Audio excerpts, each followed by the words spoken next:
Okay, this is Ardek from Carach Angren. You're listening to the Brutally Delicious podcast.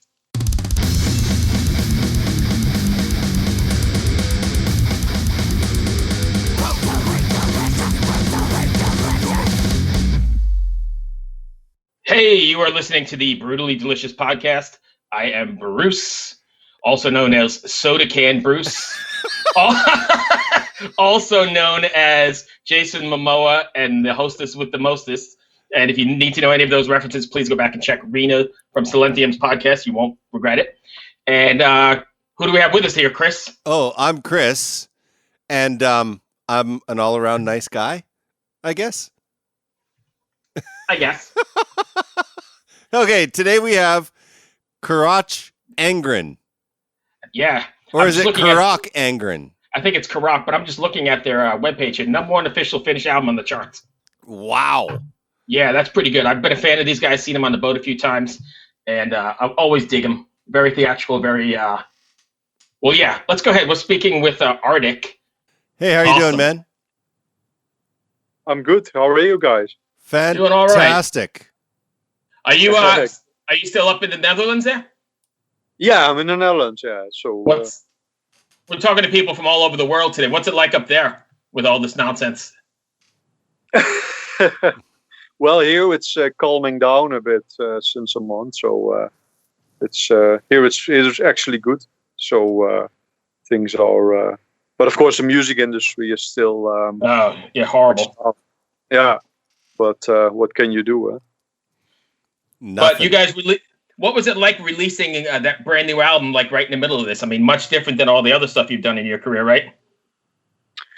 Well, yes and no. I mean, we had to postpone it 1 month due to the physical products being late. But we already had started promotion in January, and basically Saragor and I said, like, okay, let's just continue with this because we're excited about it. And some bands were postponing it like a year or indefinitely, and we didn't feel like that at all.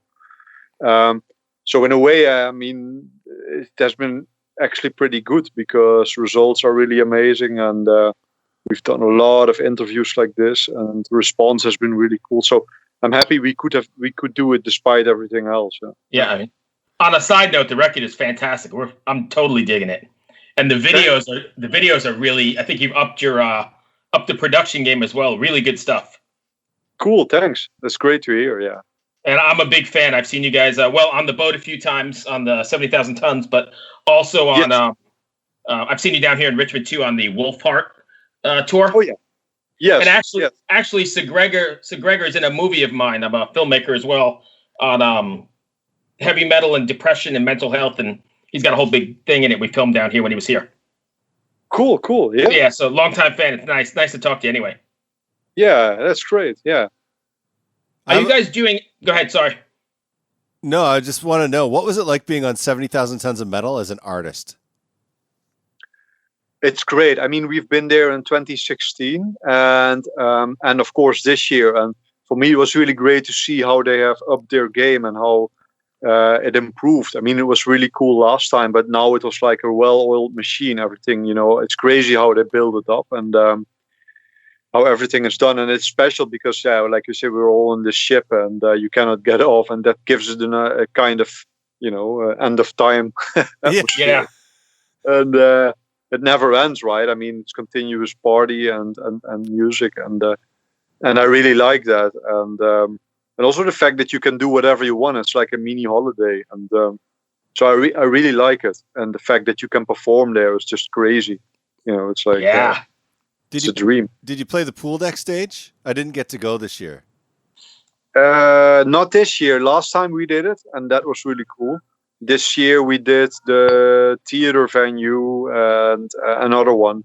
I think both times I've seen you in the Pyramid Lounge, the smaller one. That was the first time, yeah. Now it was another. Yeah. But we actually, this year was really cool. We were the last band playing in the theater. So we were like closing it off, and it was crazy because people were sitting on the floor and doing this, these rowing movements. Nice. Yeah. And I mean, where did you see that shit, right? I mean, that's crazy. Yeah. Okay. What was your bar bill like? I'm really. You have no idea. I'm like the conservative. I have like 0 because I don't drink. Oh, Oh, good for you. I'm like I'm the healthy, the sober one. Yeah. I can't say that about any time I've been on that boat ever. No, no. I think even the captain was drunk. Maybe I was the only one not. Yeah. I mean, the amount of booze that goes down on that ship is unbelievable. Yeah, makes the ship the sea look bad. Even I think. Yeah. Bruce? So I've got one for you. You guys have been doing this for quite a long time. Did you ever imagine you'd still be making music as Carach Angren? Yeah, like I think we can never really stop it because it's in our soul or how you want to see it, and that's how it started. You just jam around, make this kind of stuff, and I love these horror tales, and that's how it started. It was never an objective to reach this or that, but then when it happens, it's really amazing, and Yeah. and I mean, what has happened? 6 albums, and then having been everywhere in the world. That's just unreal. Yeah, it's pretty so amazing. It's pretty amazing, and I mean, we have always felt this energy, like we want to go out with this and we want to show it to people because we're excited about it. That has always been the drive, but never been like, oh, we want to do this or that specifically. That just comes along and it's just super, super cool. Yeah. Do you find it difficult coming up, and this may sound odd, but coming up with new, fresh ideas after all this time and not rehashing the old stuff? Is it getting harder to write?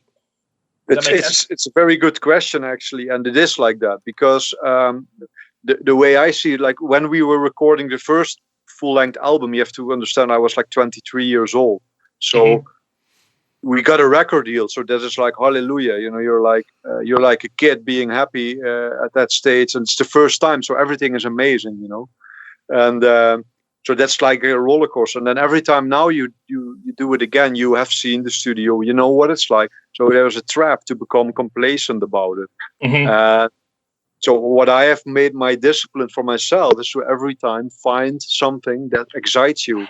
And if I haven't found that, I just have to try harder. And that's why, for example, into this album went months of research and, things like visiting museums for me, reading books.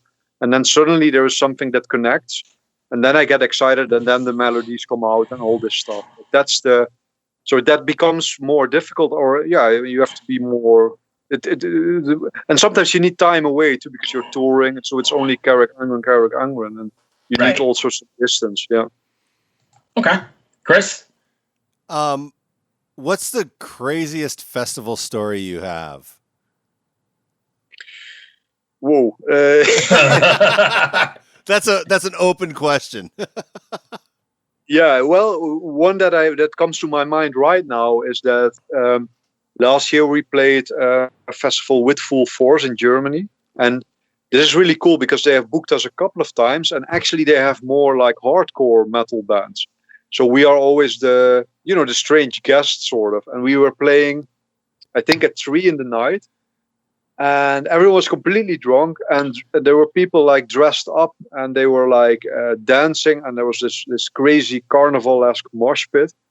And I remember I was like looking into the audience, like, I thought I looked weird, but no, not today, not tonight. So yeah, it's like usually. And that was really cool. I remember, like, I felt so good at that point. Like, this is really fun. It's a little bit like 70,000 tons of metal, this kind of atmosphere. So, but that was really special because it was basically, and it was like 3 already, and it was still packed, and everyone was completely lunatic. Yeah, that's awesome. That's what I love about heavy metal. It's like at a festival, the clock just stops. Time doesn't matter. And everyone becomes such a family, and year after year you go to the festival and you see the same people. They become friends, even if distanced. Like that's how I met Bruce. I met Bruce in 2011 on 70,000 Tons of Metal.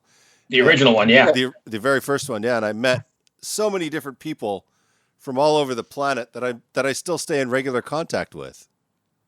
Yes, it's very special. Yeah, you're completely right. I agree. Yeah. And I just wonder how this whole coronavirus thing is going to affect that interaction. Like, will it have lasting effects? Will people kind of want to stay distanced after this? Or do you think they'll go back to being social again? Well, the way I see it, like, let's just try to get over this as soon as possible. So I'm more in the camp of, okay, this is a virus. I mean, I'm in a small country, Netherlands, so I can oversee it. And I'm like, there's a virus.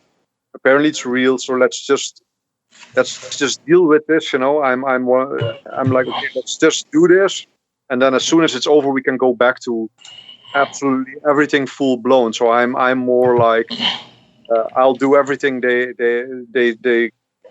ask of me now, and we drop this year, and okay, and then hopefully everyone's healthy and this passes away, and then in my mind this doesn't have lasting effects, because that would be crazy, because we do it for this stupid pandemic. So that would be weird to me if people want to stay distant. I hope not. That would be really weird. I hope not either. But I just wonder, like if that paranoia that people hold on to for a year or more, if it becomes a norm. And I really hope it doesn't. Bruce, stop typing. Yeah. Damn. I caught him. He's cheating.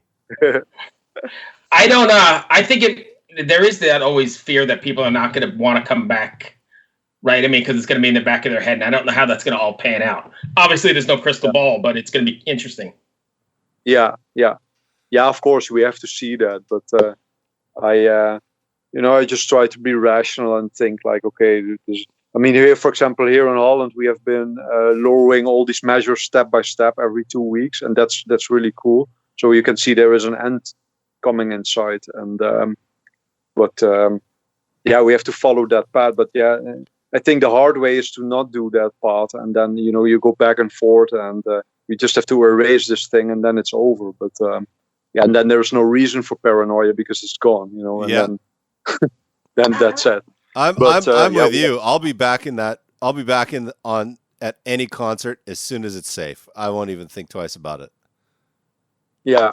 And I really understand all this streaming, and I think it's great for bands, but I don't really feel like it. I'm like, I don't know, it's not real, and it's great if bands do it, but we feel like we just want to wait until we, get back there and do the real. Yeah, if there's no interaction, it playing live becomes more like a rehearsal instead of a show. Yeah, it's not fair. It's not fair. It's not what it is. And even for the performers, I don't think it's fair, because I was watching, I don't know if you saw the Catatonia live stream when they did it a couple months ago.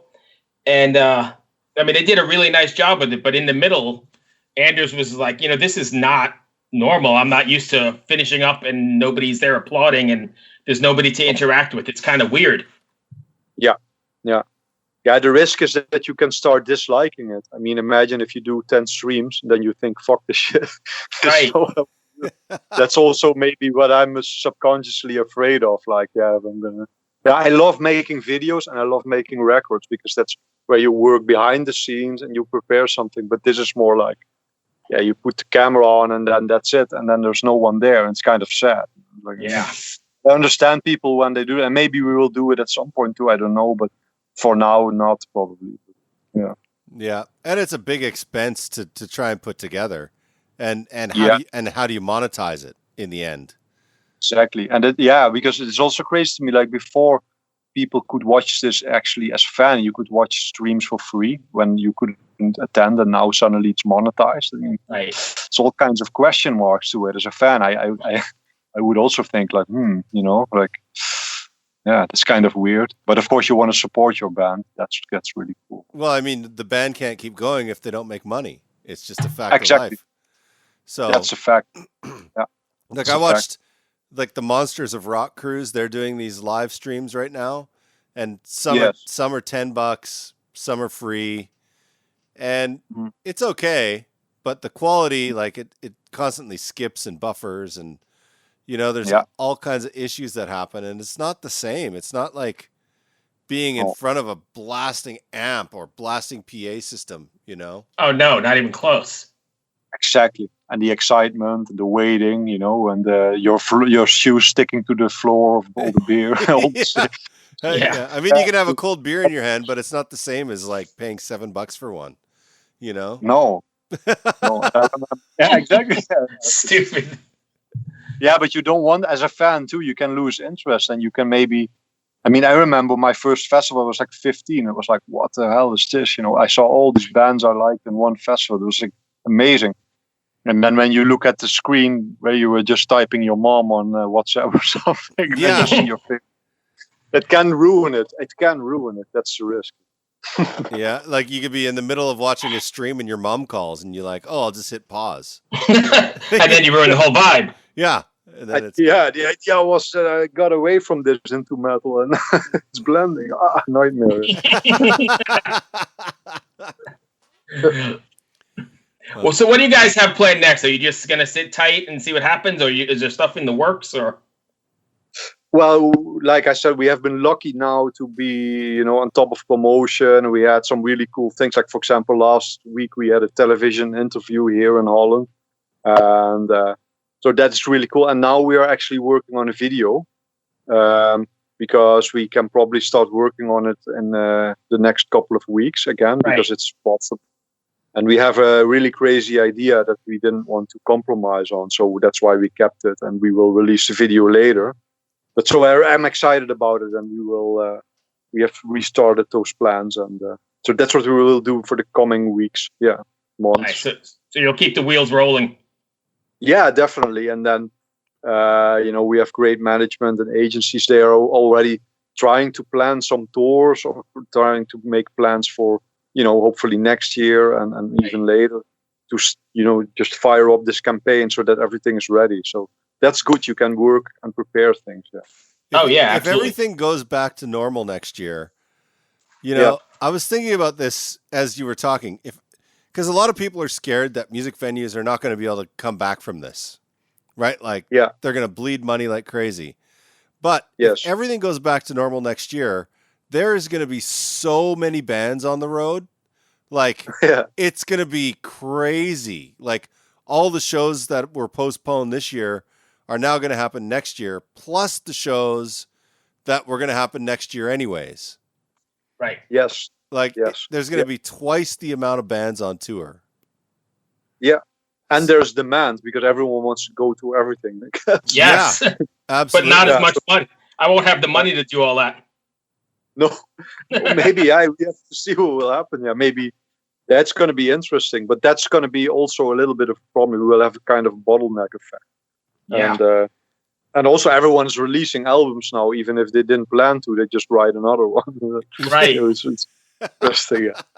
Or they're at least getting them done and ready for release. So you'll have a lot of new content. Yeah, that's true. So we'll see. There's a lot of people like that as well. Yeah, exactly. Well, we have to see. We cannot really predict, but we are ready. So with this, that's great. Awesome. Yeah, the record seems to be charting well for you too. Yeah. It was number one in Finland. It was like, what the fuck is it? What? You saw Lady Gaga and Carach Angren. Okay, that's amazing.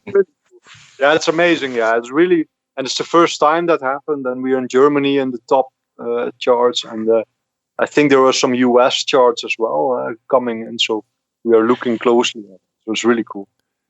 That's awesome. It's so nice to be appreciated for your work, isn't it? It is, yeah. And because also, we took some risks with this album and we put everything into it and worked extra hard on it. I mean, you always work hard, but this one, and both Dennis and Sarah, we had like special feeling like this is something special. And then when it gets recognized, that's really cool, of course. Yeah.